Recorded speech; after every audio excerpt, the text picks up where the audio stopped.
Newbies should just drink rainwater. The beloved taste of concrete for construction workers. At 44, I transitioned from a construction worker to a corporate job at a construction company.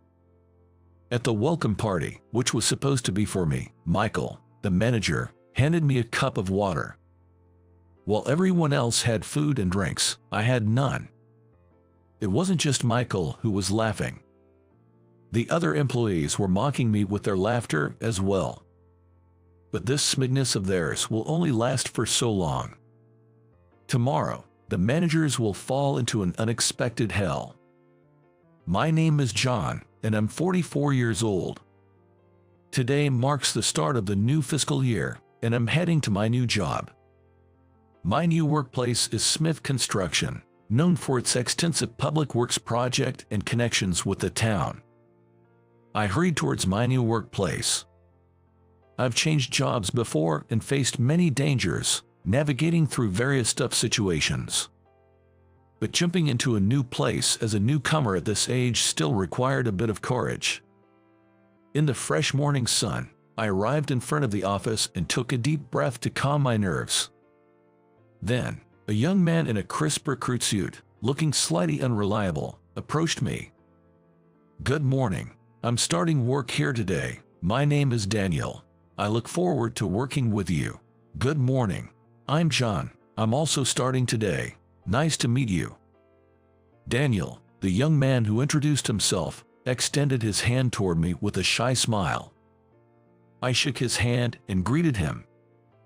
It seemed he thought I was a company employee, given my much older age. My dream is to work on a project that will be marked on the map. I want to be involved in construction that serves people, like building big bridges, roads that create living spaces, and dams that ensure safety, so I can look at a map and remember the achievements of my hard work. Up until a week ago, I was sweating it out in manual labor at a road paving construction site on the outskirts of the city. Blending in with the young construction workers, my age of 44 would show as my body ached from a day's physical labor. Often, I had to go to the site without fully recovering from the fatigue, which was physically demanding. But being thanked for contributing to the city and people was rewarding, and seeing the construction progress up close was fulfilling. It was a job that was both enjoyable and educational, and I took pride in my work. My wife, Lisa, always took care of me when I came home exhausted. Even though it might feel awkward being among the new graduates, she would say, "Stand tall," giving me a strong push on the back. Perhaps due to her job as a nurse, she had a way of offering strict yet kind words to those in need. I was grateful for Lisa, who supported someone like me. I've joined the company today. My name is John. I look forward to working with you. I introduced myself during the greeting session for new employees inside the office.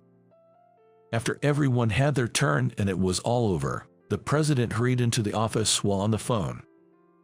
After hanging up, the president opened his planner, glanced at his watch as if about to make another call, pondered for a moment, and then put away his cell phone.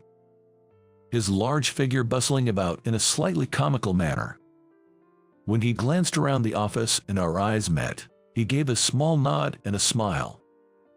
Then, he stood in the center of the office and gave his greeting. "Ahem, please relax and listen. I'd like to express my heartfelt gratitude to all the new employees who joined us today for choosing our company. No matter the industry or generation, there will be tough times. I want all of you to value human kindness and compassion in your work here. Being thanked for helping others is something anyone would be happy about. Let's build a relationship based on gratitude and trust. We will do our best to make you feel glad you chose our company, so please, I look forward to working with you." I'm not good at formal greetings, so I'll leave it at that. The new employees applauded, and the president lifted a hand before quickly making a call and leaving the office. I was talking to Daniel, who was next to me, about how busy it seemed. "Well, John, you're really tanned." Daniel noticed the difference in color between my face and neck and commented in surprise. "Yeah, up until a week ago, I was working on a road construction site as a construction worker. It was a lively site, right in the residential area south of K intersection. I was just making casual conversation. Then, a man came striding confidently towards us. He seemed to be about the same age as me. He was shorter than me and had a slender build, but his shiny leather shoes and large watch gave off an intimidating vibe. I didn't know his name yet since he hadn't introduced himself, but I wondered if he was an employee or perhaps an executive. "Hey, can you believe we've got a real bottom dweller, a construction worker joining us?" he said without any greeting, scrutinizing me closely. Despite wearing nice things, he was incredibly rude and disappointing. Bottom dweller. Construction work wouldn't get done without workers. It's the workers who sweat it out on site. So I think that's an unfair way to speak. 44 and still a construction worker. Oh, I'm 42, but I've already made it to manager. Humph. Quite bold to tack back to your superior. Just you wait. Tomorrow's going to be fun. He scoffed, then went back to his work without introducing himself. I asked other employees about the man. His name was Michael. He's been with Smith Construction for a long time. This was just the first day, and the future seemed daunting, but I tried not to let it bother me and focused on the work in front of me. The next day, as I greeted him, Michael crossed his arms and smirked at me. "Good morning. You've got some nerve, huh? Well, we'll see what happens when you realize how terrifying I can be. Get to work quickly, bottom feeder. Come on." He piled on menial task after menial task. Why clean the windows now when it's not even dirty? Perhaps it was some kind of policy for Michael. It was hard to understand, but every task is important. If it's a job that someone has to do eventually, I might as well get it done faster than anyone else. I put my all into it and finished in no time. Seeing the menial tasks neatly completed, Michael trembled with frustration. Once his trembling stopped, he then smirked with a malicious grin. "John, go buy coffee for all the employees from the coffee shop. Make sure it's piping hot. But there's an important meeting right after. You have no authority here. Hurry up." Michael loomed over me, eyes wide and spitting as he spoke. It would take at least 15 minutes to drive to the coffee shop and back. Glancing at the clock, I saw the meeting was starting in just 3 minutes. I wouldn't make it to the meeting in time. Other employees who saw our exchange just turned a blind eye. It's natural to fear becoming the target of Michael's anger if they confronted him. I sighed and reached for the office door to leave. Then, Michael added insult to injury. "Ha ha ha, your wife would cry if she saw you like this." From a construction worker to a mere errand boy at 44. What have you been doing with your life? I hope this job lasts longer for you. I suppressed the urge to retort and dashed out without even closing the door. Behind me, I could hear the snickering of the employees spread. The laughter spread contagiously. Whether they were trying to appease Michael or genuinely found it funny was unclear. But with everyone turning against me, the company felt like an uncomfortable place to be. With mixed feelings, I bought coffee for all the employees and ran back to the office. But when I returned, the office was empty, the lights were off, and the doors were locked. It seems Michael had ended the meeting early, and everyone had left. I've been had. With a superior like that, it's no wonder the subordinates are rotten. I couldn't see myself fitting into this environment. A few weeks later, a welcome party for the new employees was organized, presumably by the president, who knew nothing of these issues. The party was set for 6 p.m. at a restaurant a bit away from the company, but it was already past 7. As usual, I was finishing up the overtime work Michael had dumped on me. By the time I arrived at the venue for the welcome party, it was past 8 o'clock. Entering the restaurant, I found the employees already deep in their cups and making a racket. It was a rather upscale restaurant, and their behavior seemed disgraceful. The president was nowhere to be seen. He must still be busy with work. I looked at the empty plates left after everyone had finished eating and decided to at least order a drink. That's when Michael, the manager, found me, put his arm around my shoulder, and led me over to a nearby seat. "John, we've got a seat ready for you." Huh, I had a bad feeling about this. The employees were causing a commotion around the seating area, while I was isolated at a table apart from them. I looked at the table and noticed that only a paper cup filled with water was placed there. Then, Michael announced loudly enough for everyone to hear, "Let the construction worker drink rainwater. It's got that taste you all love. Ha ha ha. Construction workers really are built differently, both in brain and brawn." I was at a loss for words, standing there dumbfounded. Michael's comments and the employees' laughter were extremely unpleasant. Furious, I was on the verge of throwing the water at Michael, but decided to leave right away instead. My wife, Lisa, was on a night shift that day, so I had no one to vent to. Half in desperation, I downed a can of beer alone in the dark kitchen. The next day, not being a regular drinker, I woke up with a headache from just one can of beer the night before. It might have been more due to stress than the alcohol. When I arrived at the office at the usual time, it seemed no one else was there yet.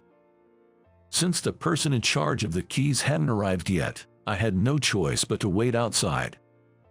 It was strange that nobody was around at a time when usually someone would be.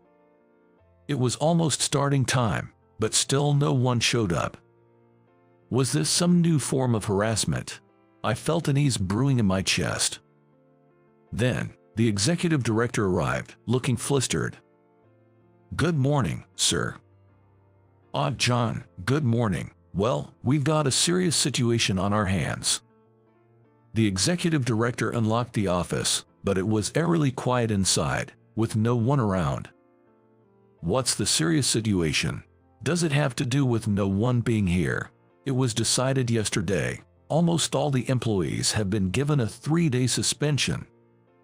Suspension. He explained that after I had left the night before, the president and the executive director had shown up at the party. This scene they encountered was chaotic, with employees passed out like they hadn't changed their drinking habits since college, and the place was a mess from spilled drinks and food. The president had reprimanded them on the spot. They apologized to the staff of the restaurant and made each employee apologize individually. It seemed the employees sobered up then and realized the gravity of their actions. The president noticed I wasn't there, asked about it, and learned about my earlier encounter with Michael. Furious, he gave all present a 3-day suspension from work on the spot. "Does that mean for the next 3 days, it'll just be the part-timers and me?" "Hold on, I'm here too." Turning around at the voice, I saw Daniel, the new employee, out of breath. "Are you talking about last night? I can handle my liquor, so I was out cold pretty quickly. I left before John arrived, and today, I overslept and just barely made it. I thought I was in trouble, so I contacted a coworker, only to hear about Michael's misconduct and the president's fury at the employees' drunken antics. Man, I didn't see any of it and managed to come to work as usual. Not sure if that's good or bad." Daniel gave a sheepish, unreliable smile. But I couldn't help but find him likable. The executive director sighed in exasperation. "Well, it's past starting time, Daniel. Time management is key, but let's let it slide today, given the circumstances. Actually, this might be a good opportunity to talk to you about something regarding the president and John." Something happened between John and the president. The executive director once again explained the situation. It turns out that my recruitment to Smith Construction was a direct initiative by President Smith himself. President Smith and I have known each other for a long time, dating back to when I was still in my teens. Over 20 years ago. Back then, President Smith was gaining experience at another construction company in preparation to take over his family's business, Smith Construction, and he was my supervisor when I joined as a new graduate. He took care of me in many ways, and it was through his wife's introduction that I met my wife, Lisa.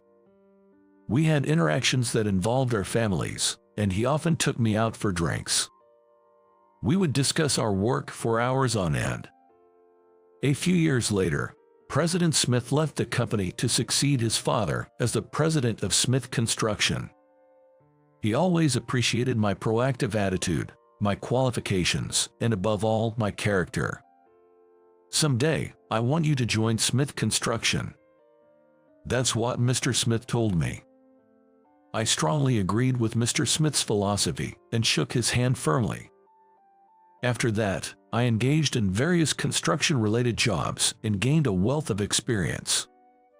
This led to my well-prepared entry into Smith Construction.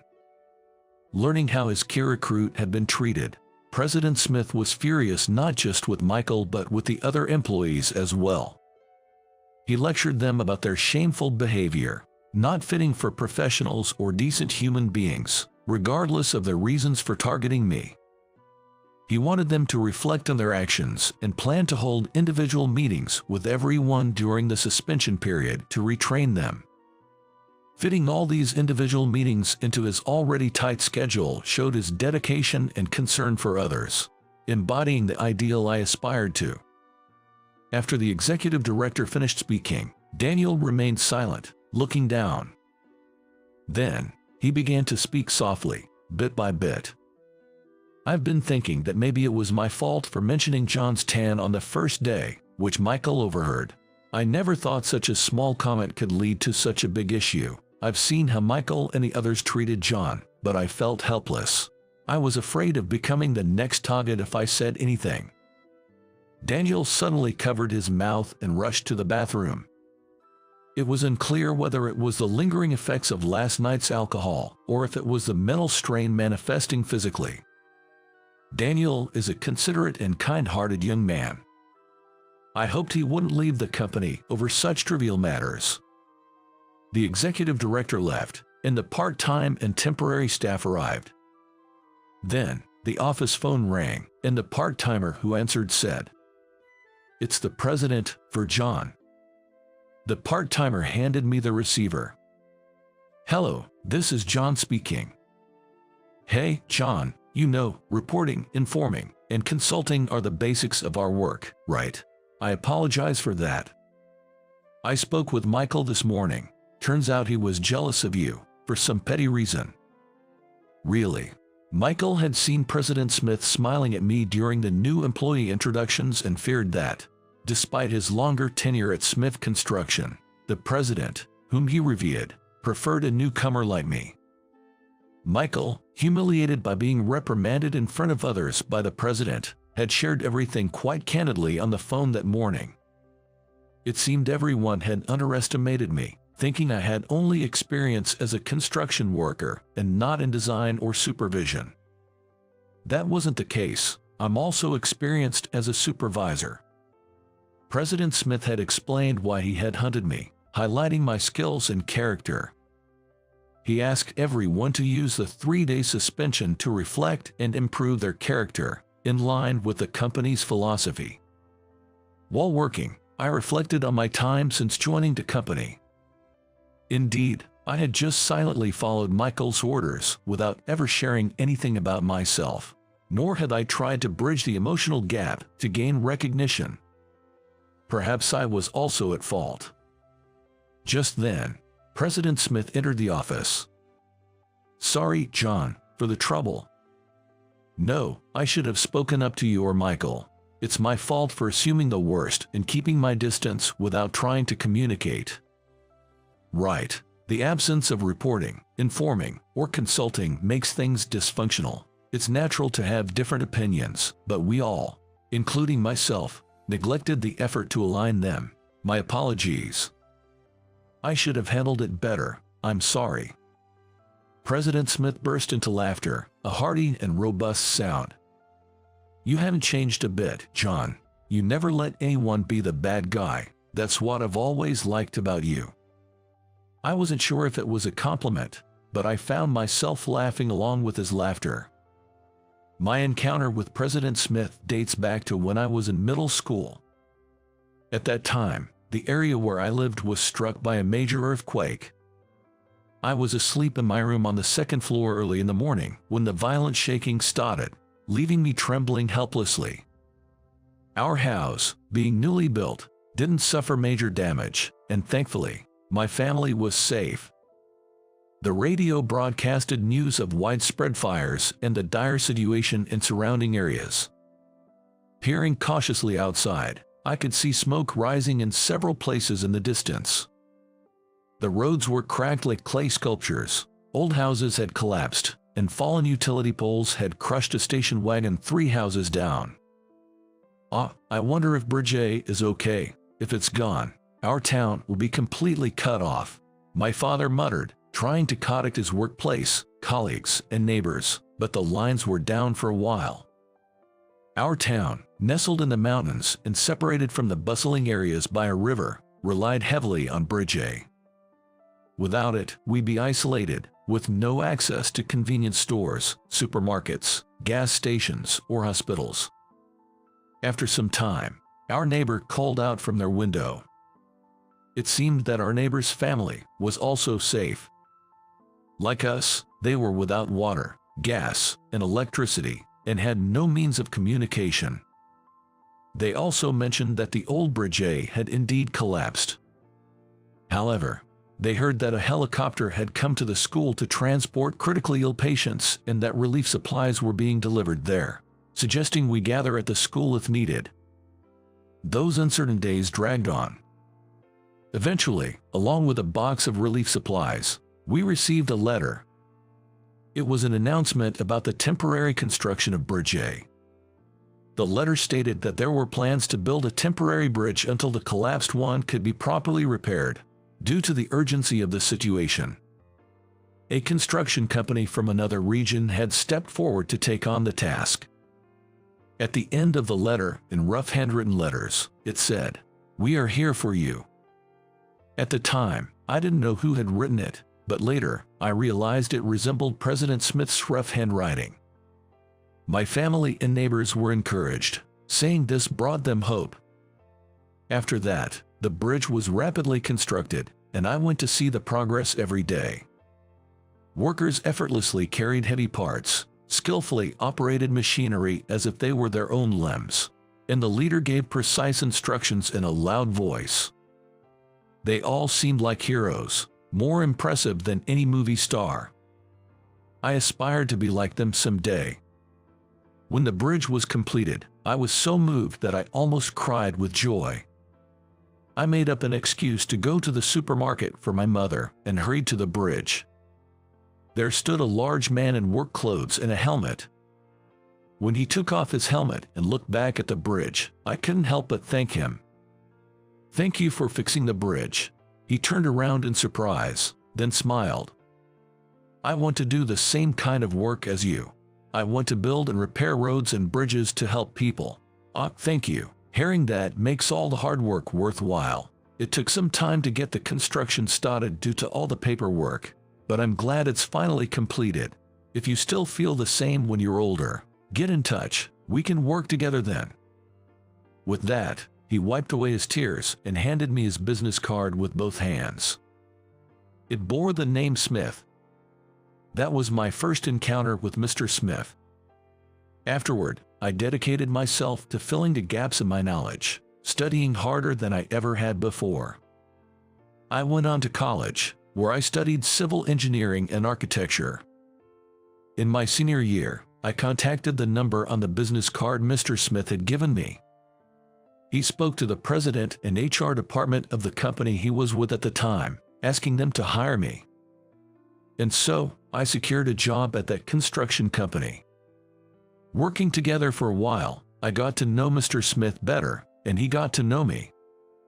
There were times when he was tough on me, but there was always a reason, and it was a learning experience about humanity. As I grew, Mr. Smith took great care of me. We built a solid relationship of trust. Reminiscing about the past, I was motivated anew to give my all at work. The next day, it had been raining continuously since the night, and a heavy rain and flood warning was issued on the news. A linear rain band had formed over the entire area, unleashing relentless, torrential rain as if a bucket had been overturned. The office phone rang, and after Daniel spoke for a while, he turned to me in a panic, the call still on hold. "It's from the municipal office. They say a road has been damaged and emergency vehicles can't get through. They're asking if we can check it out." "Where is it?" "About 7 miles north of M intersection, along the road." "I'll head there right now. Please inform the president." "Yes." Smith Construction had a contract with the city to respond in times of disaster. I grabbed my jacket, opened the office door, and ran to my car in the pouring rain. Using an umbrella seemed utterly pointless. Arriving at the site, I found the road leading to a mountain village had collapsed. An ambulance was stranded, leaving the village isolated. Why did it have to be today? I was eager to start the recovery work, but we were short on manpower. As I was racking my brain, a truck driven by the president arrived. Upon closer inspection, I saw some employees were also on board. It seemed the president, who had been in a meeting, received Daniel's call and gathered the employees, despite their suspension. Thankfully, while few in number, more is better than just one person. Then, Michael's car appeared. Caught by surprise, I watched as Michael and the suspended employees rushed over and immediately apologized to Mr. Smith and me. "We're terribly sorry for our foolishness. We've reflected on our actions. We forgot what's truly important as humans and caused trouble for both you and John. Please let us join the recovery efforts. We still want to be of help to others." In the rain, Michael apologized, unconcerned that his shiny shoes and large watch were getting thoroughly soaked. Mr. Smith and I exchanged glances and told them. "I was really annoyed at the time, but now's not the moment for that. Let's work together." "Right."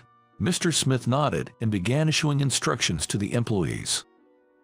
Thanks to the employees who continued to arrive, we were able to perform emergency repairs on the road, allowing the ambulance to pass through safely. It seems that the injured were successfully transported to the hospital. By then, the rain had stopped and a rainbow stretched across the sky. We wiped off our sweat and our dirty work clothes. "John, good job. Are you okay?" Daniel asked tentatively as we returned to the office. "Yeah, we managed to clear the way for the ambulance." "Oh, well, it's not just about the road," I called Michael. "Really?" I was taken aback and looked at Daniel. I was scared of what he might say, and I thought about not calling him, but when I heard the ambulance couldn't get through, I knew personal feelings couldn't come into it, and I was desperate. "Thank you for that." Other employees seemed to have arrived at the office too. Michael apologized to me again. I did something inexcusable. I was annoyed that the newbie was getting along with the president and thought it was hindering my promotion. Honestly, I saw it as a threat, but today, seeing John work at the site, I realized his skills are genuine. There's no way I can match him. Our levels of experience are just too different. I wish John could become our supervisor. Hearing this, President Smith patted me on the back from behind. "You've earned their respect with your skills. Well done." Feeling everyone's eyes on me, I was a bit embarrassed. "Listen up, everyone. I'm thinking of appointing John as the vice president. I want him to take over Smith Construction after I retire. Any objections?" "Of course not. It's frustrating, but there's no one else but John who can analyze and execute with a broad perspective, capable of taking over from a president who manages everything personally beyond just administrative tasks." As Michael clapped, the other employees followed suit. Wow, I was taken aback since I hadn't expected this, but being acknowledged and accepted felt incredibly rewarding. Michael had a soft smile I'd never seen before. That night, when I got home, my wife Lisa greeted me. "Welcome back. The rain was quite something today, wasn't it?" "I'm home." "Yeah, it must have been tough on your end too." "It was busy. There was this boy who got injured in the rain, from a village in the mountains. He slipped and hurt himself. His father tried to take him to the hospital by car, but the roads were impassable, so they had to go back home. But when his pain worsened and he started sweating and looking pale, his mother realized something was wrong and called an ambulance. But you know, the ambulance couldn't get through either, right? So they had to wait for instructions over the phone from a doctor until the emergency services could get there. By the time the paramedics arrived, his condition had stabilized, and he was quite lively when they brought him in. And then, listening to Lisa, I recalled the events of the day. The boy waiting for the ambulance was from the village. Hearing he was safe brought me relief. And then, the boy said that he felt better just as the doctor instructed over the phone. It's like magic, isn't it? He said he wants to be a doctor like that when he grows up, to help people in trouble. His eyes were sparkling. Yeah, people who work hard always look cool. The boy reminded me of myself from the past, and it felt nostalgic. I had entered the industry admiring Mr. Smith, and my dream had come true as I got to work under him. I wished I could tell my younger self not to worry because dreams do come true. The construction guys worked hard too, in places you can't see. Really? Seeing Lisa's surprised face, I laughed. We had been involved in repairing a road damaged by the recent heavy rain. We were also tasked with replacing an old, large bridge, and the bridge was to be given a new name. The office was buzzing with suggestions for the bridge's name. Shouldn't it be Smith Bridge? That sounds a bit too pushy. What about Archline Smith? It's got a modern ring to it. Haha, it feels like we're being judged on our taste. I wondered if the people before us had struggled with decisions like this, and it was a profound thought. Our creations would remain on maps. The culmination of our efforts and hard work would become the foundation that protects and supports people. There could be no greater happiness. With pride, I resolved to continue this work into the future. Just like the always busy Mr. Smith. How was the story? Subscribing to the channel will motivate us for future video production. See you in the next video.